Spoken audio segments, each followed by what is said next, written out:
안녕하세요. 감동 디스크입니다. 오늘은 대표적인 선진국이자 고소득 국가인 덴마크에 살고 있는 에밀리 씨의 사연을 가지고 왔습니다. 시한부 판정을 받은 그녀가 죽기 전 한국에 마지막 여행을 왔다가 한 어린아이 때문에 충격적인 사실을 알게 되는데요. 과연 어떤 일이 있었을까요? 지금 재생하겠습니다. 안녕하세요. 저는 덴마크에 살고 있는 37살 에밀리라고 합니다. 덴마크는 레고의 나라, 레고의 고향으로 유명한데요. 덴마크를 잘 모르는 사람들은 레고 본사가 있는 나라라고 알고 있기도 하답니다. 참고로 저는 레고 회사에서 일을 하고 있어요. 기획, 디자인, 제작과 관련된 일을 하는 건 아니고요. 본사 전체를 청소하는 업체에서 직원으로 일한답니다. 벌써 이 일을 한 지 10년이 다 되어 가네요. 정말 행복했습니다. 그러던 중 경험하고 싶지 않은 일을 겪게 되었어요. 저는 평소와 같이 청소를 하고 있었습니다. 제작팀 사무실 한 곳을 마치고 나오는데 갑자기 옆구리가 매우 심하게 아파왔죠. 저는 그대로 바닥에 주저앉아 일어날 수가 없었습니다. 같이 일하는 언니들의 부축을 받아 휴게실로 이동했고 가만히 앉아 잠시 쉬었더니 또 증상이 완화되었습니다. 제가 일어나 다시 일을 시작하려고 하자 옆에 있던 한 언니는 깜짝 놀라서 오늘 제 구역은 자기가 대신 할 테니 빨리 병원에 가보라고 했어요. 저는 괜찮다고 했죠. 사실 평소에 병원 가는 걸 좋아하지 않았거든요.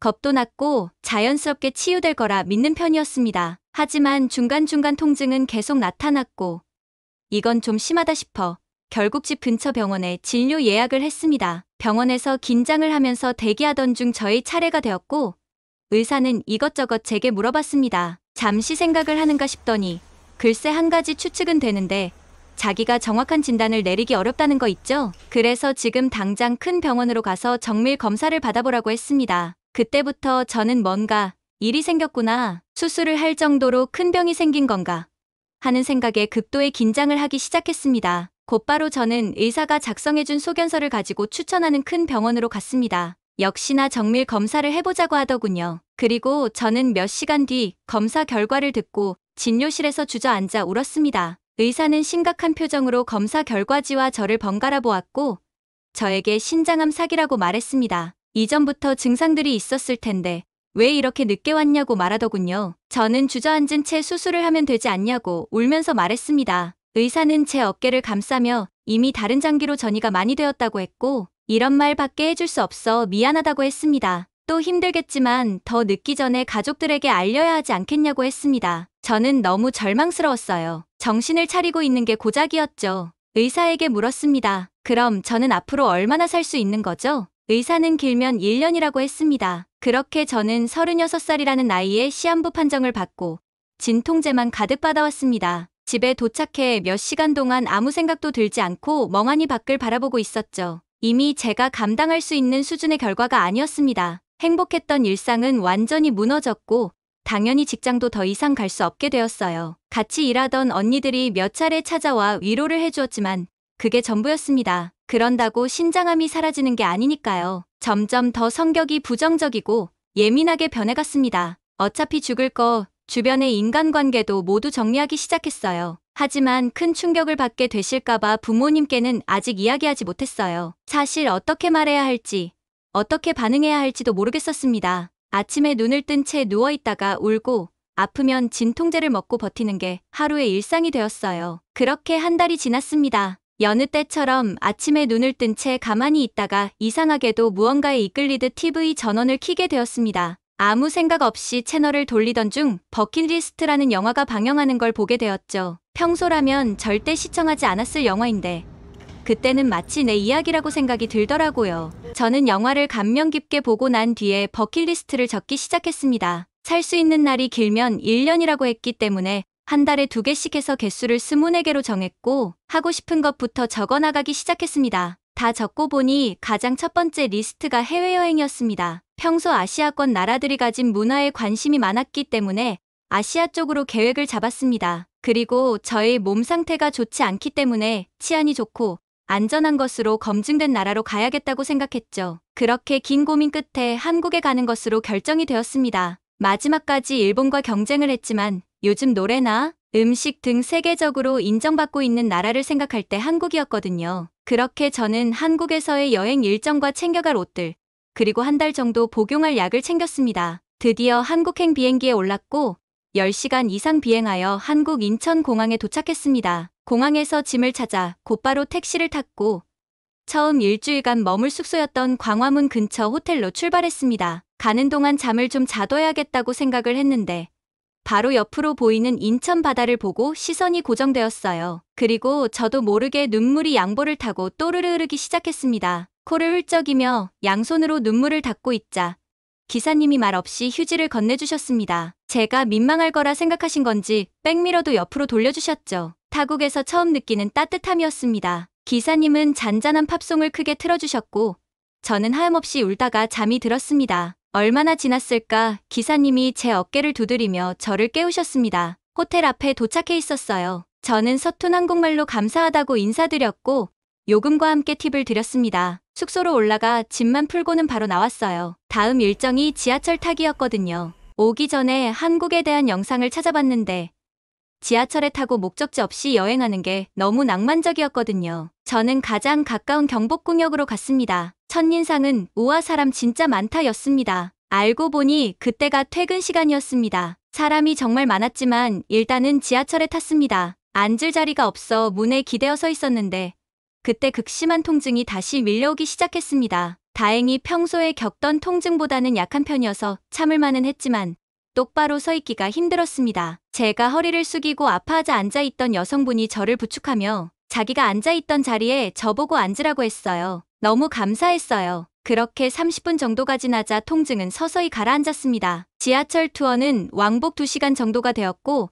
전환점을 찍고는 숙소로 돌아오는 길이었습니다. 숙소에 가서 맥주랑 치킨을 먹을 생각에 조금은 들떠 있었어요. 그렇게 문이 열렸고 저는 지하철에서 내려 밖으로 나갔습니다. 그런데 이게 무슨 일이죠? 처음에 탔던 경복궁역의 모습이 아니었습니다. 전혀 다른 곳이었어요. 알고 보니 제가 바로 이전 역에서 내렸던 겁니다. 순간 혼란스러웠습니다. 처음 온 나라에서 길을 잃어버린 거니까요. 어떻게 해야 할지 모르겠었어요. 정신적으로 스트레스를 받게 되니 컨디션이 급격하게 안 좋아졌습니다. 옆구리 통증도 함께 찾아왔죠. 내 인생이 왜 이렇게 꼬였을까? 그냥 오기 전에 생을 끝낼 걸. 왜 먼 나라까지 와서 고생이지. 계속해서 부정적인 생각이 들었습니다. 그때는 이 상황이 기적의 시작이라는 것을 몰랐으니까요. 통증을 가라앉히기 위해서 근처에 앉을 수 있는 돌에 쓰러지듯 엎드려 있었습니다. 주머니를 보니 약이 없었죠. 숙소에서 나올 때 저녁에 먹을 약을 안 챙겼던 것 같았어요. 통증은 점점 더 심해졌고 정신이 흐릿해져 갔습니다. 그래도 여기서 쓰러질 수는 없다고 생각해서 호텔까지만 가면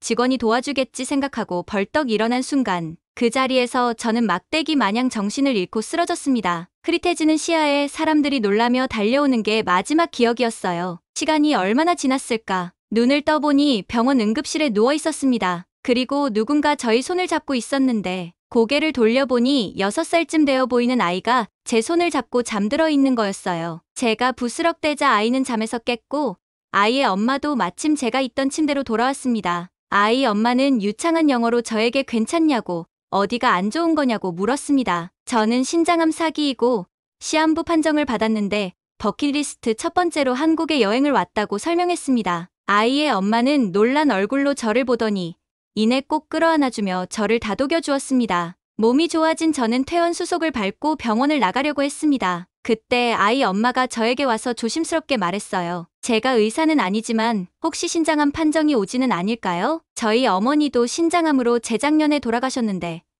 그때 어머니의 모습과 당신의 모습이 너무 달라서요. 저희 어머니는 정상적인 사람의 몰골이라고 할 수 없을 정도로 초췌하셨거든요. 그러면서 아이 엄마는 저에게 오진의 가능성도 있으니 정밀 검사를 한 번 더 해보는 건 어떠냐고 제안하는 거였습니다. 그리고는 자기가 같이 가주겠다고 했어요. 계속되는 권유에 마음이 움직였던 건지 다음 날 함께 가기로 했습니다. 저는 그녀의 안내를 받아 숙소에 무사히 도착했고 깊은 잠에 들었습니다. 다음 날 경복궁역 앞에서 아이 엄마를 다시 만났습니다. 그날은 아이가 없었어요. 우리는 병원에 도착했고 조금 기다리자 제 차례가 되었습니다. 엄청 복잡한 심정이었어요. 설레기도 하고 긴장도 되고 똑같은 결과가 나올까봐 두렵기도 했습니다. 가장 먼저 초음파 검사를 진행했습니다. 그런데 의사가 우리를 부르더니 이상한 말을 하더군요. 초음파상으로는 깨끗하다는 겁니다. 신장암은 없다고 했죠. 제가 계속해서 의심하고 질문하자 재차 검사를 진행했고 또 한 번 이상이 없다는 소견을 냈습니다. 저의 마음은 두려움에서 희망으로 가득해졌어요. 그리고 우리는 정식으로 정밀 검사를 진행했습니다. 그리고 몇 시간 뒤 기다리던 결과가 나왔는데 덴마크 병원에서 받았던 것처럼 큰 충격을 받았습니다. 의사는 신장암이 아니라고, 다시 말해 오진이라고 소견을 냈습니다. 그래서 저는 아니, 이렇게나 극심한 통증이 있는데 그럼 이건 어떻게 설명할 거죠? 라고 물었고 의사는 검사를 진행해보니 6cm 정도 되는 결석이 있어서 그렇다고 답했습니다. 이렇게나 큰 결석이 있는데 아픈 건 당연한 거라고 말하면서요. 저는 아이 엄마와 의사 선생님을 번갈아 가며 끌어안고 펑펑 울었습니다. 정말 감사하다고 수십 번은 인사를 했던 것 같아요. 건강한 몸으로 다시 태어난 것 같은 기분이었습니다. 모든 게 아름다워 보였죠. 저는 아이 엄마의 가족을 근사한 레스토랑에 초대하겠다고 했고 레스토랑을 추천받아 우리는 즐겁고 행복한 식사를 즐겼습니다. 이 사건이 있고 나서 남은 한국 여행이 어땠을지는 너무 당연하죠? 저는 요즘 가능하다면 1년에 한 번씩은 한국에 여행을 가고 있습니다. 그리고 원래 다니던 직장도 복귀했고 저를 위로해주던 언니들과도 잘 지내고 있습니다. 저에게 있어서 한국과 그 아이 엄마는 보물과도 같습니다. 저에게 너무나 소중해요. 죽음을 앞둔 여행에서 한국을 선택한 건 정말 행운이었습니다. 한국 사랑합니다. 여진 씨 사랑해요. 덴마크에서 한국으로 여행을 와서 기적을 선물 받은 에밀리 씨의 사연 여러분은 어떻게 들으셨나요? 에밀리 씨가 여행을 한국이 아닌 다른 나라로 갔다면 이런 사연을 들어볼 수 없었겠죠? 그리고 아이 엄마인 여진 씨의 눈썰미와 관심이 아니었다면 기적은 없었을 겁니다. 좋은 선행을 베푸신 여진 씨에게 감사의 인사를 대신 전합니다. 그리고 덴마크에서 살고 있을 에밀리 씨도 행복하고 건강하게 지내시길 바랍니다. 지금까지 사연 플레이리스트 감동 디스크였습니다. 저는 다음에도 감동과 재미가 있는 사연으로 찾아뵙겠습니다. 감사합니다.